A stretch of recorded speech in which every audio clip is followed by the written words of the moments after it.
الرحمن الرحیم اذهب الى فرعون انه طغى قال رب اشرح لي صدري ويسر لي امري واحلل عقدة من لساني يفقهوا قولي۔ حضرت موسیٰ علیہ السلام کو دو معجزے عطا کیے گئے، ایک عصا دوسرا ید بیضا، اور جب یہ دونوں معجزے دے دیے گئے تو حکم ہوا کہ جاؤ فرعون کے پاس، پیشک اس نے سر اٹھایا۔ طغیان کا مطلب ہوتا ہے کسی چیز کا حد سے آگے بڑھنا، جیسے انا لما طغى الماء حملناكم في الجاریہ، پانی جب حد سے بڑھا تو ہم نے ان کو کشتی پر سوار کیا۔ تو اس کی تفسیر کی ہے جاوزہ حد العبودیہ الی دعوی الربوبیہ، کہ وہ بندگی کی حد سے ربوبیت کے دعوے کی طرف تجاوز کر گیا۔ اب اس کے بعد حضرت موسیٰ علیہ السلام نے یہ دعا کی رب اشرح لی، یہ کیوں؟ تو اس کو بیان کیا کہ جب اللہ نے ان کو سرکش فرعون کی طرف جانے کا حکم دیا، حضرت موسیٰ علیہ السلام نے جانا کہ ان کو ایک بڑے کام کا مکلف بنایا گیا، بڑے کام کی ذمہ داری دی گئی جو کشادہ سینے کا محتاج ہے۔ تو دعا کی رب اشرح لی صدری، اے میرے رب میرے سینے کو کشادہ کر دے، وسعہ اسے وسیع کر دے، لیحتمل الوحی والمشاق وردی الاخلاق من فرعون و جندی، تاکہ وہ وحی، مشقتیں اور فرعون اور اس کے لشکر طرح سے برے اخلاق کو برداشت کر سکے، اور میرے لیے میرے کام کو آسان کر دے۔ تو میرا کام کیا؟ وہی جس کا حکم دیا، سہل علیہ ما امرتنی بہ من تبلیغ الرسالہ علی فرعون، کہ میرے اوپر جس کام کا تو نے مجھے حکم دیا ہے، یعنی فرعون تک پیغام کا پہنچانا، اس کو آسان کر دے۔ اب یہ بیان کیا ہے کہ ایک ہے رب اشرح صدری اور یسر امری، اور ایک ہے رب اشرح لی صدری۔ تو رب اشرح لی صدری جب کہا جائے گا اشرح لی، تو اس میں معلوم ہے کہ میرے لیے کھول دے، کیا کھول دے؟ یہ مبہم ہے۔ اور اس کے بعد پھر بیان آیا صدری، تو یہ بیان آیا، اور ابہام کے بعد جب بیان ہوتا ہے، اجمال کے بعد جب تفصیل ہوتی ہے تو یہ اوقاف النفس ہوتی ہے اور زیادہ بلاغت رکھتی ہے، جیسا کہ انی وہن العظم منی میں گزرا کہ وہن العظم پہلے مطلق کہا تو معلوم نہیں ہڈی کس کی، کہ ہڈی کمزور ہو گئی ہے، پھر اس کا بیان آئے منی۔ تو اسی طریقے سے اگر اشرح صدری ہوتا تو پہلی سے بیان ہو گیا، اور اشرح لی کہا تو مبہم ہو گیا کہ میرے لیے کھول دے، کیا یہ معلوم نہیں، اور پھر صدری سے اس کا بیان آیا۔ ایسے یسر امری ہوتا تو پہلی سے بیان آ گیا، اور یسر لی کہا تو میرے لیے آسان کر دے، تو کیا یہ مبہم ہے، بعد میں اس کا بیان آیا۔ تو ابہام کے بعد بیان یہ اوقاف النفس ہوتا ہے، زیادہ بلیغ ہوتا ہے۔ تو اس کو کہا ہے کہ اشرح لی صدری، یہ زیادہ موقد ہے اشرح صدری سے، اس لیے کہ یہ ایک ہی بات کو اجمال اور تفصیل دو طریقوں سے مقرر لانا ہے، کیونکہ اشرح لی اور یسر لی کہنے سے معلوم ہو گیا کہ یہاں پر کوئی چیز ہے جو کھولی جائے گی اور آسان کی جائے گی۔ وہ کیا چیز ہے؟ وہ ہم ہے۔ پھر ابہام کو صدر اور امر کے، سینہ اور امر کے ذکر سے دور کیا گیا، تو ابہام کے بعد بیان ہوا، تو یہ بلاغت رکھتا ہے۔ واحلل عقدۃ من لسانی، اور میری زبان کی گرہ کھول دے۔ اب زبان میں گرہ کا کیا معاملہ ہے؟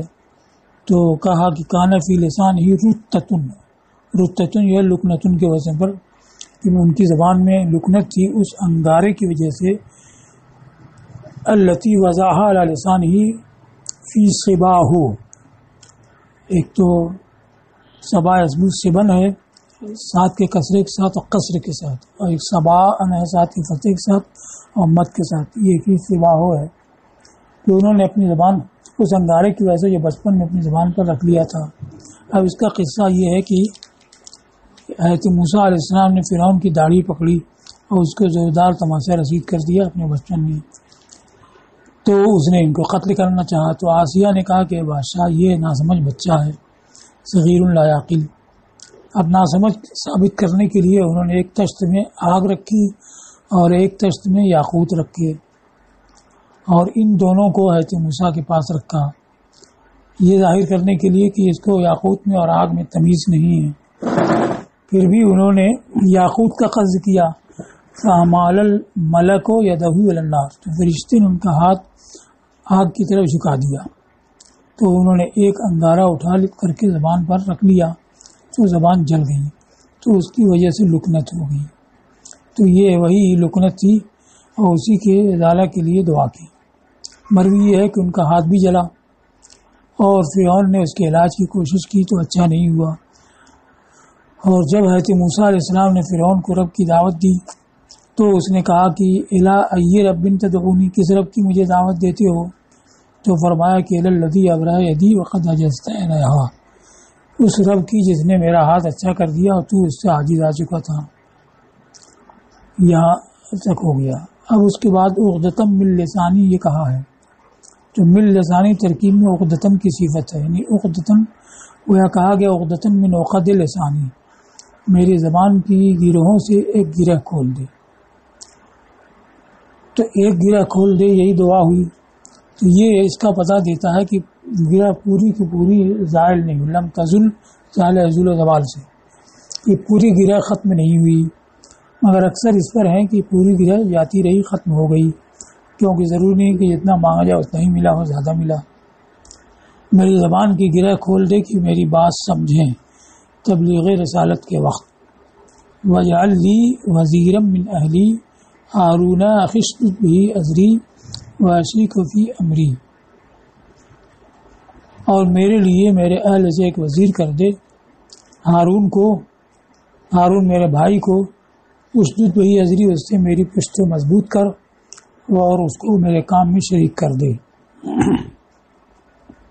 اب وزیر کو بیان کیا ہے کہ وزیر کا اصلی معنی کیا، ماخذ کیا ہے، تو اس کو کہا کہ یہ وزر بمعنی ثقل سے لیا گیا ہے، اور وزیر جو ہے بادشاہ کا بار اٹھاتا ہے، اس لیے اس کو وزیر کہا جاتا ہے۔ تو مراد ظہیرن آتمد علیہ، ایک پشت پناہ کر دے جس کا میں سہارا لوں۔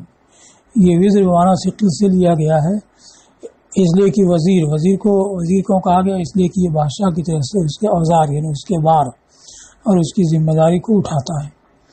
یا وزر بمعنی ملجا سے لیا گیا ہے، تو اب مناسبت کیا ہوئی؟ اس لیے کہ بادشاہ اس کی رائے کی پناہ لیتا ہے۔ وزر کے معنی پناہ گاہ، اصل میں تو اس پہاڑ کو کہا جاتا ہے اس کی پناہ لی جائے، پھر مطلق پناہ گاہ کو کہا جاتا ہے۔ تو اس لیے کہ بادشاہ اس کی رائے سے پناہ لیتا ہے اور اپنے کاموں میں اس کی پناہ ڈھونڈتا ہے۔ یا وزیر کے معنی معین، مددگار کر دے، یہ موازرہ سے یہ ہے، موازرہ کے معنی معاونہ، تو مطلب کہ کچھ بھی مددگار بنا دے، یا ایسا مددگار کہ اس کے اوپر پورا سہارا اور اعتماد ہو یا پوری پناہ گاہ ہو۔ اب یہ وزیرم من اہلی میں جعلہ آیا، وجعل لی وزیرن، اب جعلہ جو افعال قلوب کی طرح جملہ اسمیہ پہ داخل ہوتا ہے اور دو اسموں کو نصب دیتا ہے، یعنی جو مبتدا ہوتا ہے اس کو مفعول اول بناتا ہے اور جو خبر ہوتا ہے اس کو مفعول ثانی بناتا ہے اور نصب دیتا ہے۔ جیسے الحدید و سیف کی لوہا تلوار ہے، تو الحدید یہ مبتدا ہے، سیف خبر ہے، اور اس پہ جعلہ داخل ہوا تو جعل الحدید سیفن ہوا، حدید کو لوہے کو سیف بنا دیا، تو جو مبتدا تھا مفعول اول ہو گیا، جو خبر تھا مفعول ثانی ہو گیا۔ تو اب یہاں جعلہ جو آیا ہے تو اس کے دونوں مفعول کون ہیں؟ تو اس کو کہا ہے کہ وزیرن اجعل کا مفعول اول ہے اور دوسرا ہے من اہلی، تو وجعل وزیرن من اہلی یہ ہوا، تو وزیرن یہ مفعول اول ہوا، من اہلی یعنی کان من اہلی یہ مفعول ثانی ہوا۔ اور اس پر اعتراض ہے کہ اس کی اصل ہوگی وزیر من اہلی، تو وزیر میں نکرہ من اہلی یعنی کان من اہلی یہ بھی نکرہ، اور نکرہ سے جملہ اسمیہ نہیں نکرہ یہ دونوں مل کر کے جملہ اسمیہ نہیں ہوں گے، اس لیے کہ مبتدا کو تو معرفہ ہونا چاہیے۔ تو کہا کہ یہ چونکہ دعا میں آیا ہے اس لیے دعا میں نکرہ بھی مبتدا ہو سکتا ہے، وجعل لی جیسے سلام علیکم۔ تو ایک یہ بیان کیا کہ وزیرن مفعول اول من اہلی مفعول ثانی، تو وزیرن مفعول اول ہے یال کا، اور دوسرا امین اہلی ہے، یا یہ کہ لی وزیرن، یہی دونوں مفعول ہیں. تو لی وزیرن تو یہ جملہ اسمیہ ہو گیا جس میں لی خبر مقدم ہے، وزیر مدعا مؤخر ہے، اور وزیر مدعا جو اگرچہ نکرا ہے لیکن لی کی تقدیم کی وجہ سے تخصیص کا معنی پیدا ہو گیا.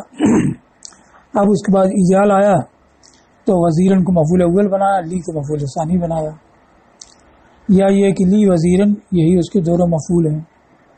اس کے بعد ہارون اخی، یہ عطف بیان ہے وزیرن کا، وزیر بنا دے کس کو؟ ہارون کو جو میرے بھائی ہیں.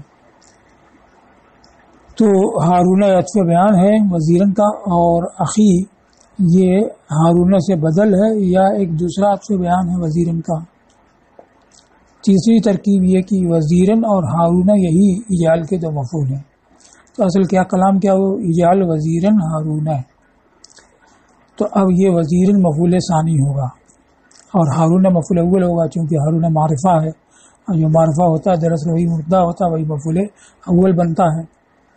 تو اب یہاں اصل کے خلاف لازم آ رہا ہے کہ یہ مفعول ثانی ہے وہ پہلے آ گیا، یہ مفعول اول ہے یہ بعد میں آ گیا. تو وزیر بنا دے ہارون کو، یہ اس کا ہوا. حالانکہ ہونا چاہیے کہ ہارون کو بنا دے وزیر، وجعل ہارون وزیرہ. تو یہ مفعول ثانی پہلے کیوں آیا؟ تو اس کو کہا کہ امر وزارت کے اہتمام کی وجہ سے مفعول ثانی وزیرن کو پہلے ذکر کر دیا. یا یہ ہے کہ وزیرن اور ہارون یہ دونوں مفعول ہیں اجال کے، اور ثانی یعنی وزیرن کو اول یعنی ہارون پر مقدم کر دیا گیا امر وزارت کے اہتمام کی وجہ سے. اشدد بہی ازری یعنی قوّ بہی ظاہری، ان کے ذریعے میری پشت کو مضبوط کر دے. اور کہا گیا کہ ازر کے معنی قوت، مطلب ہوگا کہ قوت کو مضبوط کر دے. وہ اشریک ہو فی امری، یعنی ان کو میرے کام نبوت اور رسالت میں شریک کر دے. اب یہاں پر ایک دوسری قرأت ہے اشدد بہی اور اشریک ہو فی امری. تو شدہ سے اشدد فعل مضارع واحد متکلم کو سے آتی، ان سے میں اپنی پشت مضبوط کروں اور ان کو اپنے کام میں شریک کروں. یہ ابن عامر شامی کی قرأت ہے. تو اشدد اور اشریک حکایت نفس کی بنیاد پر یہ ابن عامر شامی کی قرأت ہے، اور یہ جواب بنے گا اجال کا کہ وزیر کر دے تو میں ان سے اپنی قوت مضبوط کروں گا. اور باقی لوگوں کی قرأت اشدد اور اشریک ہے دعا کے طور پر، دعا اور سوال کے طور پر. کئی نسبحک کثیرا ونذکرک کثیرا، تاکہ ہم کثرت سے تیری پاکی بیان کریں اور کثرت سے تیرا ذکر کریں. اور تسبیح وانا صلات قرآن میں بہت آیا ہے، اس لیے تفسیر کی نصلی لک وننزہک تسبیحا.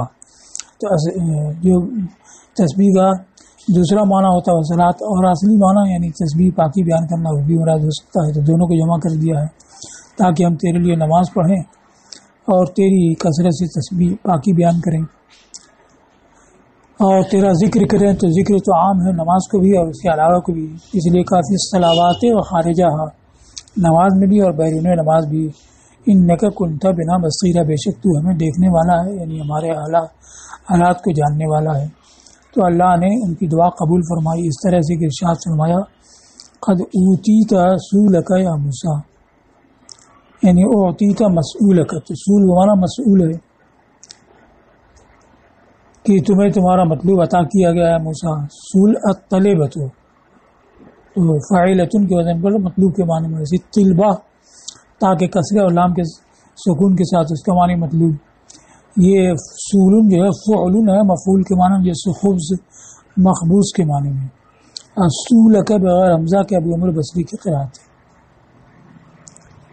اب ایک دوسرے واقعے کا بیان ہے جبکہ حضرت موسیٰ علیہ السلام پیدا ہوئے تو فرعون نے خواب دیکھا تھا کہ بیت المقدس سے ایک آگ نکلی اور مصر میں آئی تمام قبطیوں کے گھروں کو جلا دیا اور بنی اسرائیل کے گھر محفوظ رہے. تو کاہنوں نے اس کا مطلب یہ بتایا کہ تمہارا ملک ایک ایسے شخص کے ہاتھ پر ختم ہوگا جو بنی اسرائیل سے پیدا ہوگا، اور بنی اسرائیل اس کے پیدا ہونے کی توقع بھی رکھتے ہیں. تب اس نے یہ انتظام کیا کہ حکم دے دیا کہ جو بھی بنی اسرائیل میں بچہ پیدا ہو اس کو قتل کر دیا جائے. پھر اس کے بعد جب قتل بہت زیادہ ہونے لگا تو یہ قبطیوں کو فکر ہوئی کہ سارا کام ہمارا بنی اسرائیل کرتے ہیں، سب مار ڈالے جائیں گے تو آئندہ ہمارا کام کون کرے گا؟ تو انہوں نے فرعون سے شکایت کی. تو اس نے کہا کہ 1 سال پیدا ہونے والوں کو قتل کیا جائے اور دوسری سال پیدا ہونے والوں کو روک لیا جائے. تو جو سال روکنے کا تھا اس میں حضرت ہارون علیہ السلام پیدا ہوئے، اور جو سال قتل کرنے کا تھا اس میں حضرت موسیٰ علیہ السلام پیدا ہوئے. تو ان کی ماں کو فکر ہوئی کہ اب یہ پیدا ہوئے اس سال میں تو جہاں کوئی قبطی جان لے گا تو اس کو قتل کر دیا جائے گا. تو اللہ تعالیٰ نے ان کو دل میں ڈالا، وَأَوْحَيْنَا إِلَىٰ أُمِّ مُوسَىٰ أَنْ أَرْضِعِيهِ فَإِذَا خِفْتِ عَلَيْهِ فَأَلْقِيهِ فِي الْيَمِّ وَلَا تَخَافِي وَلَا تَحْزَنِي إِنَّا رَادُّوهُ إِلَيْكِ وَجَاعِلُوهُ مِنَ الْمُرْسَلِينَ. فرمایا کہ ان کو دودھ پلاتی رہو اور جب ان کے اوپر خطرہ محسوس کرو تو ان کو دریا میں ڈال دو، اور خوف نہ کرو اور غم نہ کھاؤ کہ ہم اسے تمہارے پاس واپس لانے والے ہیں اور اس کے رسولوں میں سے بنانے والے ہیں. تو ہوا یہ کہ یہ حضرت موسیٰ علیہ السلام کی والدہ ان کو دودھ پلاتی رہتی تھی، اور ایک صندوق بنا لیا تھا اور گھر ان کا دریا کے کنارے تھا. جب کسی سے خطرہ محسوس کرتی تو اس صندوق میں رکھ دیتی اور صندوق دریا میں ڈال دیتی اور رسی سے اس کو باندھے رہتی، جس کی وجہ سے پھر جب چاہتی رسی سے کھینچ لیتی. ایک بار ایسا ہوا کہ انہوں نے اندیشہ محسوس کیا، لے آ کر صندوق میں رکھا اور صندوق کو دریا میں ڈال دیا اور رسی باندھنا بھول گئی. اب تو صندوق چلتا جا رہا ہے. ان کو خطرہ ہوا کہ اب پکڑ لیے جائیں گے، قتل کیے جائیں گے. تو اسی کو قرآن میں فرمایا گیا وَأَصْبَحَ فُؤَادُ أُمِّ مُوسَىٰ فَارِغًا إِنْ كَادَتْ لَتُبْدِي بِهِ لَوْلَا رَبَطْنَا عَلَىٰ قَلْبِهَا. کہ موسیٰ کی ماں کا دل صبر سے خالی ہو گیا اور قریب تک اس کو ظاہر کر دے اگر ہم اس کی ڈھارس نہ بتاتے. اب اس کے بعد وہ ساحل سے ہوتے ہوئے دریا جو ہے فرعون کے گھر تک پہنچتا تھا. اس کا واقعہ آگے ہے. تو اب اس میں وَلَقَدْ مَنَنَّا عَلَيْكَ مَرَّةً أُخْرَىٰ، بے شک ہم نے تم پر ایک بار اور احسان کیا اس سے پہلے. یعنی حضرت موسیٰ علیہ السلام کو جو نبوت عطا کی گئی اس سے پہلے کا یہ واقعہ ہے، بچپن کا. پھر اس کی تفسیر کی تو ارشاد فرمایا جب ہم نے تمہاری ماں کی طرف وحی فرمائی، جو وحی کی جاتی ہے، یہ وحی یا تو الہام میں تھی یا منام خواب میں، جس وقت کی وہ پیدا ہوئے، یہی نہ ولدت جب تم پیدا ہوئے اور پھر تم جیسے لوگوں کو قتل کر دیتا تھا، تم جیسے بچوں کو قتل کر دیتا تھا. اذ اوحینا، اس مضاف ما بعد مضاف ہے، مضاف کے ترکیب میں کیا بنے گا؟ تو کہا کہ اس ظرف ہے مننا کا، یعنی ہم نے احسان فرمایا اس وقت جب وحی کی، تو یہ اس کا مننا کا مفعول فی ہوگا. اب وحی کیا فرمائی تھی اس کا بیان ہے. فَأَسْرَ مَا يُوحَىٰ إِلَيْهِ، پھر تفسیر کی اس کی جو ان کی طرف وحی کی گئی اس اشارہ سے أَنِ اقْذِفِيهِ فِي التَّابُوتِ وَاقْذِفِيهِ فِي الْيَمِّ فَلْيُلْقِهِ الْيَمُّ بِالسَّاحِلِ يَأْخُذْهُ عَدُوٌّ لِّي وَعَدُوٌّ لَّهُ، کہ اسے دریا میں، اسے تابوت میں ڈال دو. تو ان یہ تفسیریہ ہے، اور تفسیریہ تھا معنی قول کے بعد. تو ایحا میں صریح قول نہیں ہے، صریح قول کا معنی ہے. تو اس کے بعد ان مفسرہ آتا ہے تو یہ وہی ان مفسرہ ہے. ہم نے وحی فرمائی، وحی اس کی ماں کی طرف جو وحی کی جاتی ہے کہ تابوت میں اس کو یعنی موسیٰ کو ڈال دو. اور مفسرہ ہے اس لیے کہ وحی قول کے معنی میں ہے. فَاقْذِفِيهِ فِي الْيَمِّ، پھر اس کو دریا میں یعنی نیل میں ڈال دو. فَلْيُلْقِهِ الْيَمُّ بِالسَّاحِلِ، پھر دریا اس کو ساحل پہ ڈال دے، یعنی کنارے.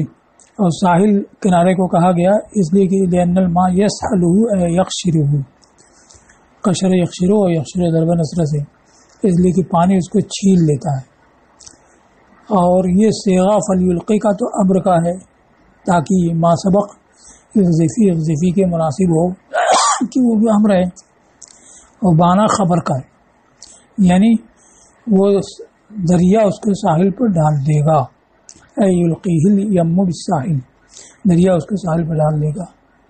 یاخذہ عدو لی و عدو اللہ، اسے لے لے گا وہ جو میرا دشمن ہے اور اس کا دشمن ہے یعنی فرعون. اب یہاں پر ضمیروں کو بتایا ہے کہ سب ضمیروں کو حضرت موسیٰ کی طرف راجع کرنا بہتر ہے، اور کچھ کو تابوت کی طرف لوٹائیں، کچھ کو موسیٰ کی طرف انتشار ہوگا۔ اور حقیقت کے لحاظ سے دیکھا جائے تو پہلی ضمیر یقذف فیہ فی التابوت، یعنی موسیٰ کو تابوت میں ڈال دو، پھر فاقذف فیہ فی الیم، پھر اسے دریا میں ڈالو، تو یہاں حقیقت میں تو ڈالنا تابوت کو ہوگا، تابوت کو دریا میں ڈالو، اور پھر تابوت ہی کو دریا ساحل پہ ڈالے گا۔ تو یہ دوسری اور تیسری ضمیر جو ہے حقیقتاً تابوت کے لیے ہے، اور آخر میں ہے کہ لے لے گا اس کو جو میرا دشمن ہے اس کا دشمن ہے، تو اللہ کی ضمیر تابوت کی طرف نہیں کے لیے نہیں ہوگی کہ فرعون جو تابوت کا دشمن تو تھا نہیں، موسیٰ کا دشمن تھا۔ تو یہ پانچویں جو ضمیر ہے یہ بھی خاص ہے تو موسیٰ کے لیے، اور چوتھی اس کو لے لے گا تو یہ ہے موسیٰ کے لیے بھی ہو سکتی ہے کہ موسیٰ کو لے لے گا، یا تابوت کے لیے بھی کہ تابوت کو لے لے گا۔ تو اب یہ کہتے ہیں کہ سب کو حضرت موسیٰ کی طرف راجع کرنا چاہیے، تو اس پر اعتراض ہوتا ہے کہ یقذفی اور فلیلقی میں تو ضمیر تابوتی کے لیے ہوگی، تابوتی کو ڈالا جائے گا۔ تو اس کو کہا کہ تابوت میں حضرت موسیٰ ہیں، اور جب تابوت کو دریا میں ڈالا تو موسیٰ کو بھی ڈالا، ایسے ہی تابوت کو دریا نے ساحل پر ڈالا تو حضرت موسیٰ اس کے اندر ہیں، لہٰذا ان کو بھی ڈالنا۔ تو کہیں فعل کی نسبت براہ راست ہوتی ہے اور کہیں بالواسطہ ہوتی ہے، تو تبعاً اور عارضاً یہ حضرت موسیٰ کے لیے ڈالنا بھی ثابت ہو جائے گا۔ تو اس لیے کہا ہے کہ ساری ضمیریں حضرت موسیٰ علیہ السلام کی طرف راجع ہیں، اور بعض کا ان کی طرف اور بعض کا تابوت کی طرف لوٹنا یہ نظم میں انتشار تک پہنچانے والا ہے۔ اب وہی اعتراض جو ہوتا ہے اس کا جواب دیا کہ سمندر میں ڈالا جانے والا اور ساحل کی طرف ڈالا جانے والا اگرچہ تابوت ہے، لیکن موسیٰ علیہ السلام تابوت کے اندر ہیں تو ان کو ڈالنا بھی ثابت ہو گیا۔ اب اس کا کیا قصہ ہے تو اس کو بیان کیا کہ مروی ہے کہ انہوں نے تابوت میں دھنی ہوئی روئی رکھ دی، قطنا محلوجہ، فوضعتہ فیہ، پھر حضرت موسیٰ کو اس میں رکھ دیا، وقیرتہ، تابوت کو تارکول سے مل دیا، ثم القتہ، تاکہ پانی اس کی درازوں سے اندر نہ جائے، ثم القتہ فی الیم، پھر تابوت کو دریا میں ڈال دیا، اور اس تابوت سے فرعون کے باغ کی طرف ایک بڑی نہر نکلتی تھی۔ تو اس درمیان کی وہ برکہ کا تالاب، اور کہ وہ ایک تالاب کے کنارے آسیہ کے ساتھ بیٹھا ہوا تھا، اذا بالتابوت، جب ہی اس نے تابوت کو دیکھا تو حکم دیا، فاخرج، تو وہ نکالا گیا، پھر اس کو کھولا گیا تو جب ہی دیکھا کہ ایک بچہ ہے، اصبح الناس وجہن، جو لوگوں میں سب سے زیادہ خوبرو ہے، تو فرعون کے اندر ان کی سخت محبت پیدا ہو گئی۔ تو یہی ہے یہ ارشاد، وَأَلْقَيْتُ عَلَيْكَ مَحَبَّةً مِّنِّي وَلِتُصْنَعَ عَلَىٰ عَيْنِي، تو میں نے تیرے اوپر اپنی جانب سے محبت ڈال دی تاکہ تیری پرورش و پرداخت میری سامنے ہو۔ تو یہ منی القیتو سے متعلق، اپنی طرف سے ڈال دی محبت، یعنی میں نے تجھ کو محبوب رکھا، اور جس کو اللہ محبوب رکھتا ہے تو دل اس سے محبت کرتے ہیں، تو جو بھی ان کو دیکھتا ان سے محبت کرنے لگتا۔ حضرت قتادہ تابعی مفسر ہیں، انہوں نے کہا کہ حضرت موسیٰ علیہ السلام کی آنکھوں میں ایک ملاحت تھی، کان فی عینی موسیٰ ملاحۃ ما رآہ احد الا حبہ، کہ جو بھی ان کو دیکھتا ان سے محبت کرتا۔ وَلِتُصْنَعَ، یہ ایک محذوف ہے، یہ معطوف ہے ایک محذوف ہے، تاکہ تم کو بنایا جائے میرے سامنے، یعنی القیت علیک محبۃ لتحب ولتصنع علیہ، کہ تمہارے اوپر میں نے محبت ڈالی تاکہ تم کو محبوب رکھا جائے اور تاکہ میرے سامنے تمہاری پرورش ہو۔ تو میرے سامنے بنایا جائے کا مطلب لتربا بمرأم منی، میرے دیکھنے کی جگہ تمہاری پرورش ہو۔ اور اس کی اصل صنع الفرسہ اے احسن القیامہ علیہ سے ہے، گھوڑے کو بنایا سدھایا، یعنی اس کی اچھی دیکھ بھال کی، نگہداشت کی۔ تو مطلب یہ ہے کہ انا مراعیک و مراقبوں کا، کہ میں ہی تمہاری حفاظت کرنے والا اور نگہداشت کرنے والا ہوں، جیسے کہ آدمی اپنی آنکھ سے کسی چیز کی نگہداشت کرتا ہے۔ تو یہاں عین کا حقیقی معنی باری تعالیٰ کے لیے نہیں ہو سکتا کہ اعضاء و جوارح سے منزہ ہے، تو مطلب ہے کہ میرے سامنے تمہاری پرورش پرداخت ہو، جیسے کہ کوئی اپنی نگاہ کے سامنے کسی چیز کی دیکھ بھال کرتا ہے، تو تمثیل کے طور پر یہ فرمایا گیا۔ وَلْتُصْنَعَ، لام کے سکون اور جزم کے ساتھ ابو جعفر یزید جو اشرا میں سے ان کی قرأت ہے، اور چاہیے کہ تمہاری پرورش میرے سامنے ہو، اس بنا پر کہ یہ اس سے امر ہے، اذ تمشی اختک فتقول هل ادلکم علی من یکفلوہ فرجعناک الی امک کی تقر عینها ولا تحزن. جب تمہاری بہن چل رہی تھی تو کہہ رہی تھی کہ کیا تمہیں ایسے کا پتہ بتا دوں جو اس کی کفالت کر دے، تو ہم نے تم کو تمہاری ماں کی طرف لوٹا دیا تاکہ اس کی آنکھ ٹھنڈی ہو اور غمزدہ نہ ہو. یہاں تک ہو گیا. اب یہ ماں بہن کے چلنے کا کیا قصہ ہے؟ تو جب یہ تابوت دریا میں نکل گیا تو ان کی ماں کو اندیشہ ہوا کہ نہ معلوم کہاں جائے، کس کے ہاتھ میں پڑے. تو ان کی بہن مریم تھی، ان کو بھیجا کہ تم دیکھو یہ کہاں جا رہا ہے تابوت. تو چلتے چلتے وہ پہنچی تو فرعون کے گھر. دیکھا کہ اس وقت سب اس کوشش میں تھے کہ کوئی دایا مل جائے جس کا دودھ ان کو پلایا جائے، اور یہ کسی دایا کا دودھ قبول نہیں کرتے تھے. تو مریم نے کہا کہ کیا ایسے کا پتہ بتا دوں جو ان کی کفالت کر دیں. ان کی مراد تھی کہ ماں. تو انہوں نے کہا کہ ہاں. تو ماں کو لائی اور دودھ ان کا قبول کر لیا تو ان کی پرورش میں دے دیا. مروی ہے کہ ان کی ماں اچھا ہے. اس تمشی یہ بدل ہے اذا اوحینا سے، اور اذا اوحینا جو ہے مننا کا مفعول فی ہے، پہلے بتایا ہے. تو اب یہ بھی مفعول فی ہوگا. تو چلنا یہ کیسے احسان ہوا؟ اس کو کہا کہ اس لیے کہ ان کی بہن کا چلنا حضرت موسیٰ کے اوپر احسان تھا. تو جب کہ تمہاری بہن چل رہی تھی، رویہ مروی ہے کہ ان کی بہن مریم جات متعرفتاً خبر ہو. تعارف کو مانے معرفت حاصل کرنا، ان کی خبر کی شناخت حاصل کرتے ہوئے آئی. فصادفتهم یطلبون له مرضعة یقبل ثدیها. تو ان لوگوں کو اس حالت میں پایا کہ وہ ان کے لیے کوئی دایا تلاش کر رہے تھے جن کا پستان یہ قبول کرنے، اور وہ کسی عورت کا پستان قبول نہیں کرتے تھے. تو مریم نے کہا کہ کیا تمہیں میں بتا دوں ایسے کو جو اس کو اپنے ساتھ ملا لے، پھر اس کی پرورش کر دے. اس سے مراد اس مرضعہ سے دایا سے مراد لیا ماں کو. اور من یکفلوہ میں یکفلو میں ضمیر مذکر کی آئی تو فعل کا مذکر لانا لفظ من کی وجہ سے ہے. تو ان لوگوں نے کہا ہاں ایسے کو بتاؤ. تو ماں کو لائی، ان کا پستان قبول کر لیا. اور یہی ہے باری تعالیٰ کے ارشاد فرجعناک الی امک. تو ہم نے تم کو تمہاری ماں کی طرف لوٹا دیا جیسا کہ وعدہ فرمایا تھا اس ارشاد سے کہ انا رادوہ الیک، بے شک ہم اسے تمہارے پاس لوٹانے والے ہیں. کہ تقر عینھا بلقائک، تاکہ تمہارے ملنے سے اس کی آنکھ ٹھنڈی ہو اور وہ تمہاری جدائی پر غمزدہ نہ ہو.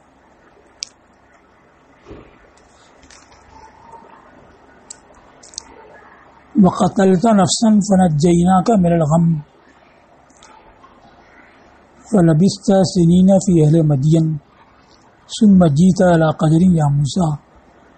تم نے ایک جان کو مار ڈالا تو ہم نے تم کو غم سے نجات دی، پھر تم مدین والوں میں بہت سے سال رہے، پھر ایک مقررہ میعاد پر آئے اے موسیٰ، اور تم لوگوں کو میں نے اپنے لیے چن لیا. اب اس کا واقعہ کیا ہے؟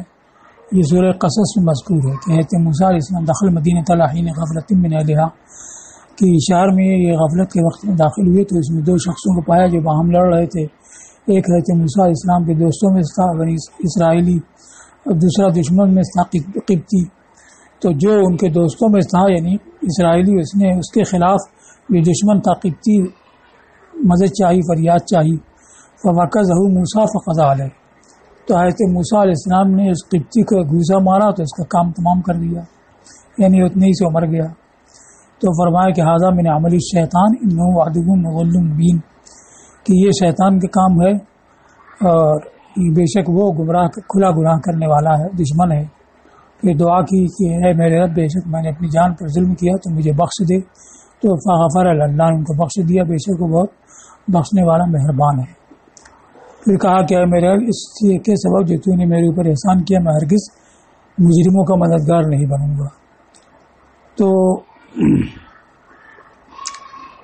یہ قصہ ہوا. اس کے بعد دوسرے دن دیکھا کہ وہی اسرائیلی ایک دوسرے قبطی سے لڑ رہا ہے، تو سمجھا کہ یہی آدمی گڑبڑ ہے. تو پھر اس نے مدد طلب کی تھی، بڑھے اور فرمایا کہ نقل غیب مبین، کہ تم جو کھلے گمراہ ہو، بار بار لڑتے ہو. اب مقصد ہے تو موسیٰ علیہ السلام تھا کہ قبطی کو پکڑیں. اس نے سمجھا کہ مجھ کو پکڑیں گے اور ماریں گے اور میں ہی ہلاک ہو جاؤں گا. تو اس نے کہا کہ کل آپ نے ایک جان کو مار ڈالا، آج اس کو مارنا چاہتے ہیں. اب قبطی نے سن لیا تو سمجھ گیا کہ کل جو قتل واقع ہوا ہے وہ انہیں کی سبب ہوا ہے. اس نے جا کر کے فرعون کو خبر کر دی. اب درباریوں نے فیصلہ کیا کہ ان کو حاضر کیا جائے، قصاص لیا جائے.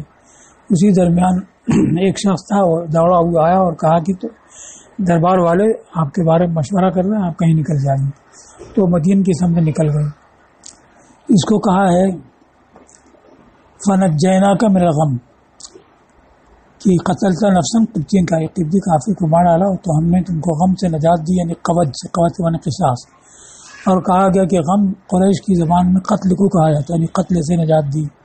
اور کہا گیا کہ قتل کی وجہ سے وہ غم زدہ ہوئی، تو اس غم سے نجات دی.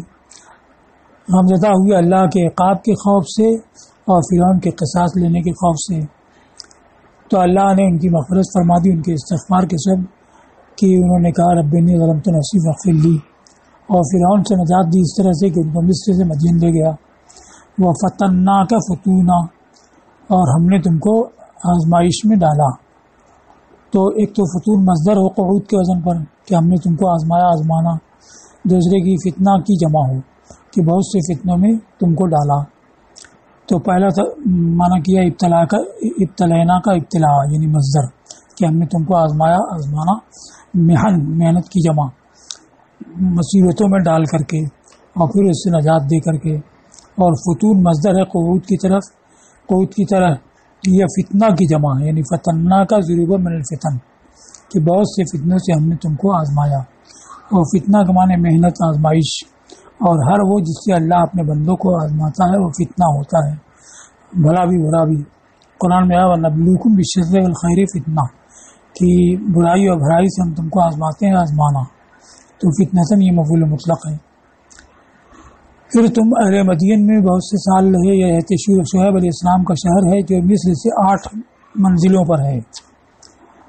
تو حضرت وہب ابن منبہ یہ مفسر تابعی ہیں، انہوں نے یہ کہا کہ حضرت موسیٰ علیہ السلام حضرت شعیب کے پاس 28 سال تک رہے.